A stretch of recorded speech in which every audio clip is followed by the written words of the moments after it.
আজকে আমি আপনাদের সাথে শেয়ার করব আমরা পিকনিকে গিয়েছিলাম কয়েকজন মিলে। আর সামনে দিয়েই যাচ্ছে, দেখেন কি বড়, বাপরে বাপ কি বড় বড় হরিণ যে এখানে পার্কের মধ্যে নির্দ্বিধায় ঘুরে বেড়ায়, কোনো ভয় নেই। তো এখন বাচ্চাদের স্কুল বন্ধ, তো আর ওয়েদারটাও ভালো, এত সুন্দর ওয়েদার, মানে না গরম না ঠান্ডা, আবার একটু বৃষ্টি হয়, আবার মেঘলাচ্ছন্ন থাকে। তো সবাই মিলে আমার পরিচিত ভাইয়েরা ভাবিরা বললো যে চলেন আমরা পিকনিকে যাই। তো পিকনিকে আসবে, আমি রেডি, ওকে। কিন্তু পিকনিক যেহেতু করবে অনেক দূরে, প্রায় 2.5 ঘন্টা বাসার থেকে ড্রাইভ করবে। প্রিন্স আলবার্ট বলে একটা জায়গা আছে, ওইখানে একটা ন্যাশনাল পার্ক, সেই পার্কে।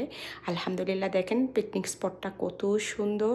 তো যেহেতু একদমই মানে মেঘলা আকাশ, আবার মানে একটু বৃষ্টি হয় ঘুরি ঘুরি, তো দেখেন এখানে কি আয়োজন, একদমই বোনা খিচুড়ি। এখানে আবার গরম করারও ব্যবস্থা আছে, ওরা চুলাও নিয়ে এসছে।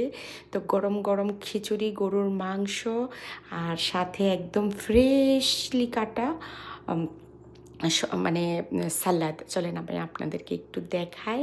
এখনই কাটলেন ভাই এগুলো, কাঁচামরিচ, শসা, পেঁয়াজ দিয়ে, টমেটো দিয়ে মাখাইছে। আবার অনেকে এগুলো মানে মাখানোটা পছন্দ করে না, ওদের জন্য আলাদা সব কিছু।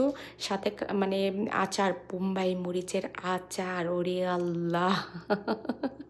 কি বলবো, এত মজা ছিল, আর এত মানে ওয়েদারটাও এত ভালো ছিল। তা খাওয়ার পরে আমরা সবাই বিচের কাছে আসলাম, ওই যে ওইখানে আমাদের মানে বসার জায়গা, আর এটা হলো বিচ, একদমই কাছে। যেহেতু একটু বৃষ্টি হয়েছিল, এখন আবার শুকিয়ে গেছে।